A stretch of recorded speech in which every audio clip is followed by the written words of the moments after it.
नमस्कार, बहुत बहुत स्वागत आप सभी का सुबह 8 की बात में और आपके साथ मैं हूं राजेंद्र देव।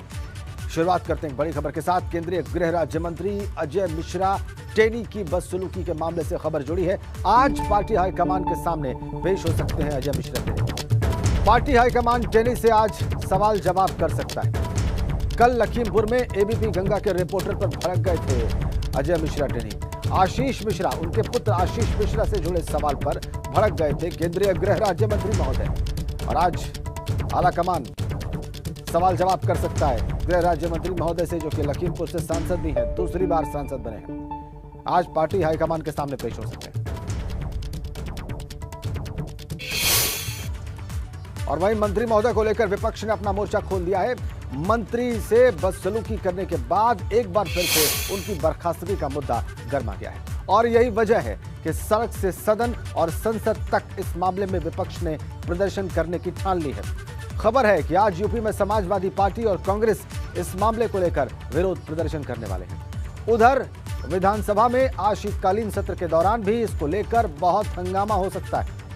संसद में भी विपक्षी नेताओं की तैयारी पूरी दिखाई दे रही है।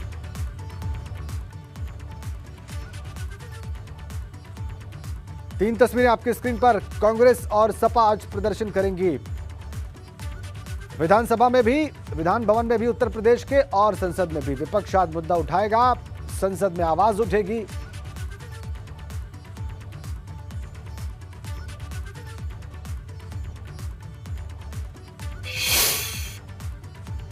हमारे साथ दिल्ली से हमारे संवाददाता अविनाश तिवारी जुड़ गए हैं। आइए आपको सीधा वहीं ले चलते हैं और उनसे जानते हैं कि दिल्ली में इस वक्त क्या माहौल है।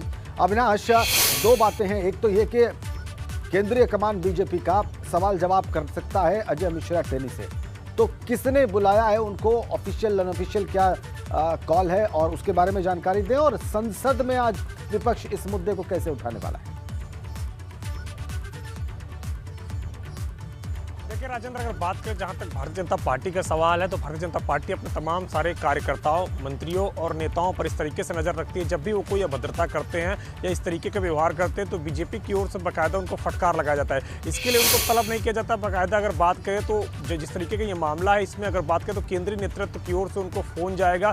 फोन जाके उनको फिर इस तरीके की जो तमाम सारी जो उन्होंने हरकतें की है, इसको लेकर फटकार लगाई जाएगी। चूंकि संसद का शीतकालीन सत्र चल रहा है, लिहाजा आज उनके संसद भवन में जाने की सूचना है, तो वहां पर जाकर उन केंद्रीय नेताओं से एक मिलने का सिलसिला भी होता है, तो उस दौरान भी उनको फटकार लगाई जा सकती है।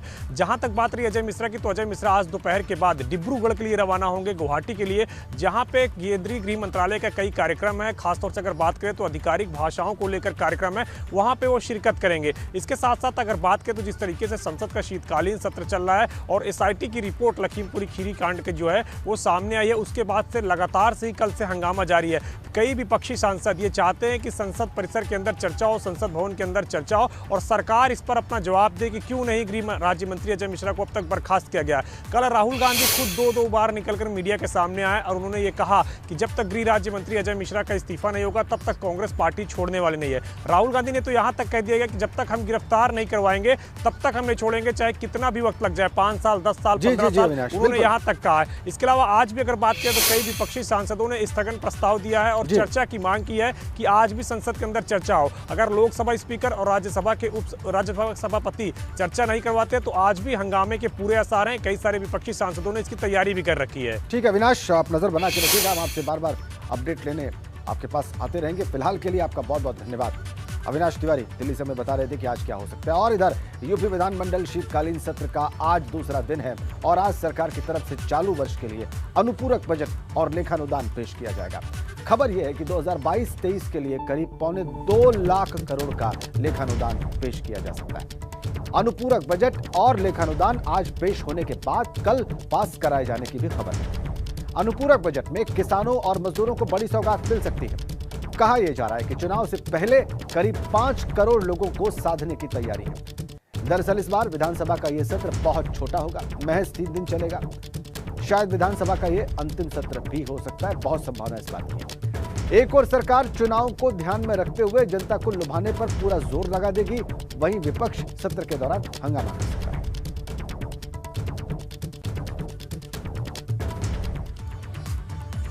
तो आज सुबह की योगी सरकार अनुपूरक बजट पेश करेगी, लेकिन जहां एक और बजट की तैयारी है, वहीं दूसरी ओर विपक्ष हंगामे की तैयारी में है। इतना जरूर है कि चुनावी मौसम में सबकी निगाहें अनुपूरक बजट पर टिकी हुई हैं, क्योंकि चुनाव से पहले ये आखिरी बजट डिमांड है। 2 महीने का वक्त बचा है जब राजनीतिक दल अपनी अपनी तैयारियों में लगे हैं। वहीं अब सबकी नजर यूपी के अनुपूरक बजट पर टिकी हुई है, क्योंकि गुरुवार को विधानसभा में योगी सरकार अनुपूरक बजट पेश करेगी, जिसमें भविष्य का खाका होगा। लेकिन विपक्ष इस बजट को चुनावी चश्मे से देख रहा है। 3 दिन का सत्र आज से शुरू हो रहा था, क्या कुछ हासिल होगा इस आखिर? चुनाव के लिए बजट लिया जा रहा होगा, क्योंकि उन्हें पता है कि अब चुनाव आ गया है। दरअसल अगले साल की शुरुआत में चुनाव है। विपक्ष को लगता है कि चुनाव को देखते हुए सरकार कई लोग लुभावन वादे कर सकती है।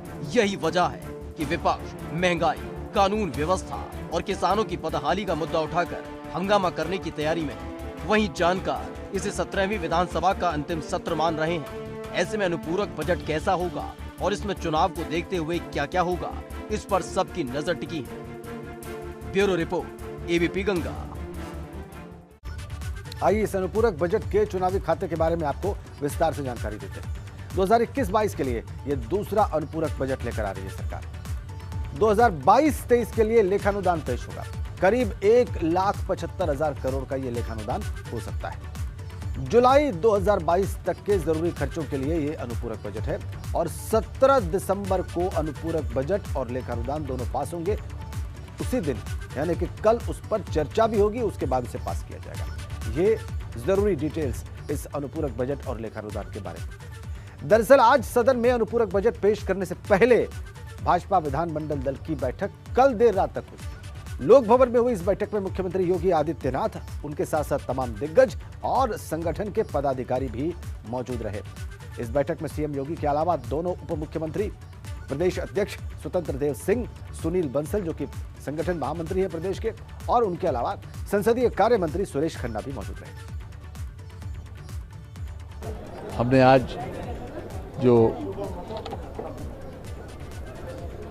मैनिफेस्टो के लिए जनता की आकांक्षाओं और इच्छाओं को संकलित करने के लिए एक पेटी लॉन्च कार्यक्रम भी आयोजित किया था।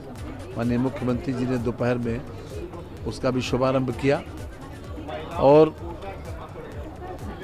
हर तरह से जो भी अभी तक कार्य योजना बनी है, संगठन से लेकर सरकार तक, निश्चित रूप से हम 300 से ज़्यादा सीटें जीत कर आएंगे। अब आपको बताते हैं कि अनुपूरक बजट में किसको क्या मिल सकता है। तो बताएं आपको कि किसानों और मजदूरों को मिल सकती है बड़ी सौगात इस अनुपूरक बजट में। 5 करोड़ लोगों को फायदा पहुंचाने की तैयारी है अनुपूरक बजट से। छोटे और सीमांत किसानों को 2,000 रुपए की मदद संभव है। उत्तर प्रदेश सरकार की ओर से राज्य सरकार उन्हें 2,000 रुपए की किश्त दे सकती है। राज्य में 2 करोड़ 42 लाख किसानों को प्रधानमंत्री किसान सम्मान निधि मिलती है। आशा बहुओं का भत्ता भी इस अनुपूरक बजट के जरिए बढ़ाया जा सकता है। 500 रुपए से बढ़ाकर 700 रुपए आशा बहुओं का भत्ता किया जा सकता है और करीब उत्तर प्रदेश में 2,20,000 आशा बहुएं हैं। समाज कल्याण छात्रवृत्ति पर खर्च बढ़ सकता है इस अनुपूरक बजट की डिमांड्स के जरिए। तो ये बहुत ही महत्वपूर्ण चीजें हैं जो इस अनुपूरक बजट में हो सकती हैं। इसकी संभावना प्रचंड है और इसीलिए ये बातें बहुत महत्वपूर्ण हो जाती हैं, क्योंकि सामने चुनाव है। अनुभव शुक्ला लखनऊ से इस वक्त हमारे साथ हमारे सहयोगी जुड़ गए हैं। अनुभव, अनुपूरक बजट की डिमांड्स के बारे में जो संभावनाएं हैं उसके बारे में अभी भी मैं दर्शकों को बता रहा था, और उसमें किसान सम्मान निधि प्रधानमंत्री की तरफ से केंद्र सरकार की ओर से मिल रही है 6,000 रुपए हर वर्ष, वो हम जानते हैं। 2,000 रुपए क्या इसमें और जोड़ने की योजना है सालाना राज्य सरकार की? आशा बहुओं के लिए क्या 200 रुपए और सालाना जोड़ने की योजना है राज्य सरकार की? और अगर ऐसा है तो इन बातों पर विपक्ष कैसे रिएक्ट कर सकता है? देखिए, सबसे पहले तो आपने कहा कि ये जो है सत्र, ये आखिरी सत्र है। बिल्कुल, इस सरकार का ये आखिरी सत्र है और शीतकालीन सत्र, और केवल 3 दिनों का है। कल शुरुआत हुई थी, आज दूसरा दिन है। आज अनुपूरक बजट सरकार सदन में पेश करेगी। लेखा अनुदान की जो मांगे हैं उसे भी पेश सदन में किया जाएगा और कल इस पर चर्चा होगी, कल इसे पास कराया जाएगा। जहाँ तक बात है कि क्या कुछ इस अनुपूरक बजट में नया हो सकता है, क्या कुछ घोषणाएं नहीं हो सकती हैं। एक तो किसानों के लिए इसमें ज़रूर घोषणा होगी। जो हमारे सूत्र हैं उनका साफ तौर पर कहना है कि एक बड़ा ऐलान हो सकता है।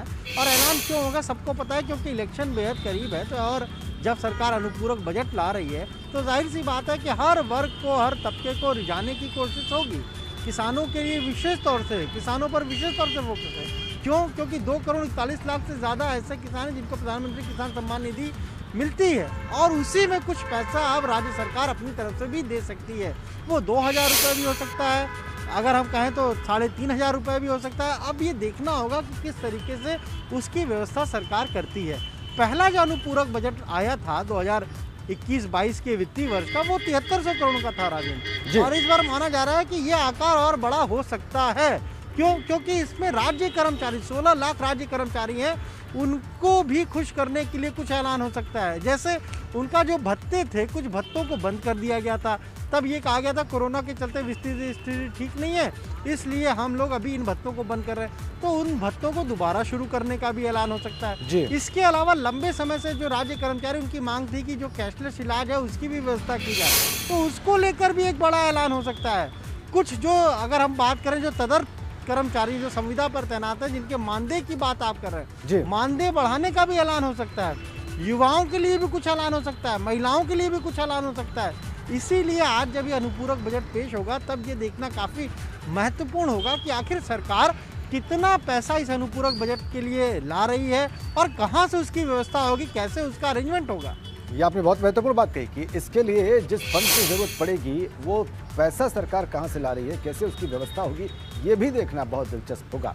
बहुत बहुत धन्यवाद अनुभव, आपने बहुत ही महत्वपूर्ण जानकारी हमारी दर्शकों के साथ साझा की। तो उत्तर प्रदेश में चुनाव नजदीक हैं और ऐसे में योगी सरकार बड़े बड़े ऐलान कर रही है। एक और जहां योगी सरकार ने सभी राज्य कर्मचारियों को बड़ा तोहफा देते हुए उनके महंगाई भत्ते में वृद्धि करने का फैसला लिया है। महंगाई भत्ता 28% से बढ़ाकर 31% करने का फैसला लिया गया है। वहीं योगी सरकार ने ग्राम पंचायतों में भी मानदेय में वृद्धि करने का निर्णय लिया है। अब ग्राम प्रधानों के मानदेय के साथ साथ अन्य क्षेत्र पंचायतों का भी मानदेय बढ़ने वाला है। ये बड़ी खबर और इसके बड़े राजनीतिक मायने। चुनाव से पहले इसके बहुत राजनीतिक मतलब है। राज्य कर्मचारियों का महंगाई भत्ता बढ़ाने का फैसला कर लिया गया है। 28% से 31% करने का फैसला किया गया है। ग्राम प्रधानों का मानदेय बढ़ाने का फैसला किया गया है। ये 5200 करोड़ का प्रधान प्लान है और जब ये मानदेय बढ़ेगा, जब महंगाई भत्ते में वृद्धि की घोषणा हो गई है, तो स्वाभाविक है कि जो लोग इसका लाभ लेंगे वो संतुष्ट महसूस करेंगे। तो बड़ी सौगात योगी सरकार की राज्य कर्मचारियों के लिए, प्रधानों के लिए ग्रामीण स्तर पर। ये आखिरी विधानसभा सत्र चल रहा है, 17वीं विधानसभा का, और इसलिए बहुत महत्वपूर्ण। और आइए अब आपको बताते हैं कि आखिर ग्राम पंचायत के लिए योगी सरकार ने मानदेय किसके लिए कितना बढ़ाया है। ये आंकड़े आपकी स्क्रीन पर हम रखने जा रहे हैं। 5200 करोड़ का प्रधान प्लान है। कितना मानदेय होगा पहले ये आपको बताते हैं। सदस्य ग्राम पंचायत, जी हाँ, पहले शून्य था, 100 हो गया, 100 रुपए। क्षेत्र पंचायत सदस्य पहले 500 रुपए था, अब 1000 रुपए। जिला पंचायत सदस्य के लिए मानदेय पहले 1000 रुपए था, 1500 रुपए। ग्राम प्रधान के लिए पहले 3500 रुपए थे, अब 5000 रुपए।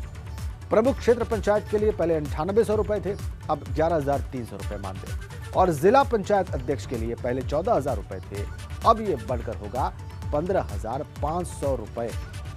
सीधा सीधा इस सभी स्तर पर, क्षेत्र पंचायत, ब्लॉक पंचायत, जिला पंचायत, सभी स्तर पर मानदेय बढ़ाया जाएगा इसके जरिए। तो ये है प्लान और अनुमान लगाया जा सकता है कि इसका असर क्या पड़ने वाला है। ऑल इंडिया मजलिसे इत्तेहादुल मुस्लिमीन के राष्ट्रीय अध्यक्ष और हैदराबाद सांसद असदुद्दीन ओवैसी को भारत का प्रधानमंत्री बनाने के लिए उनकी पार्टी के एक नेता अनोखा तरीका बता रहे हैं। AIMIM के अलीगढ़ जिला अध्यक्ष गुफरान नूर का एक वीडियो बहुत तेजी से वायरल हो रहा है। इसमें वो मुसलमानों को ज्यादा से ज्यादा बच्चे क्यों पैदा करने चाहिए, इस मुद्दे पर अपने तर्क दे रहे हैं। देखिए आप।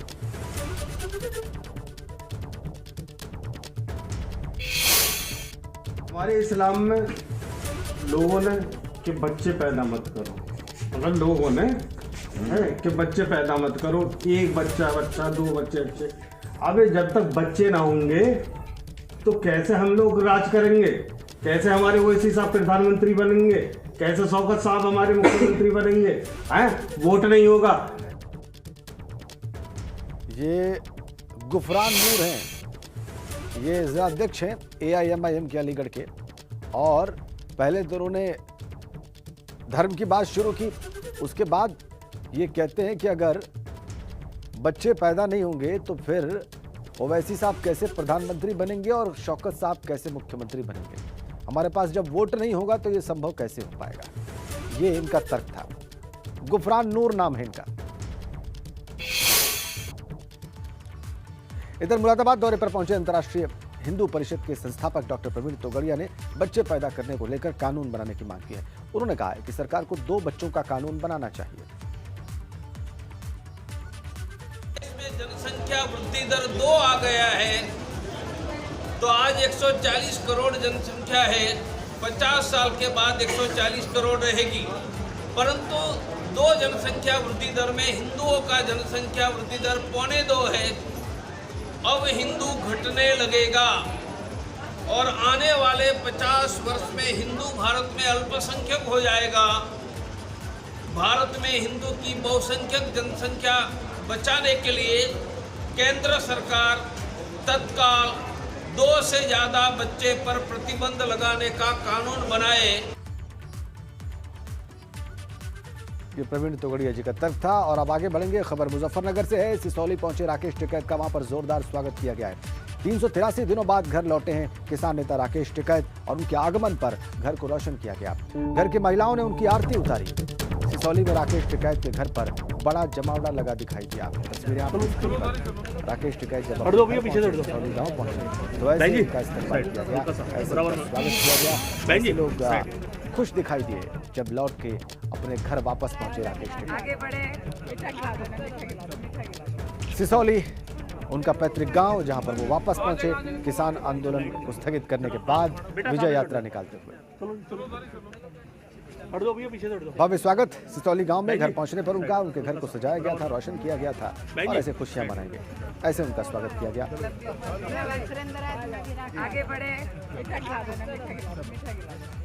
उनकी बेटी क्या कह रही है आपको दिखाते हैं। बहुत खुशी है सभी के मन में और हमने बहुत अच्छे से डेकोरेट किया है अपने घर को। सभी किसान भाई जीत के वापस आ रहे हैं तो इसकी खुशी का किसी का ठिकाना नहीं है। आप देख सकते हैं सब कितने खुश हैं। हमें पता था कि किसान संघर्ष करता है तो वो जीतता ही है और वो जीत के आए हैं।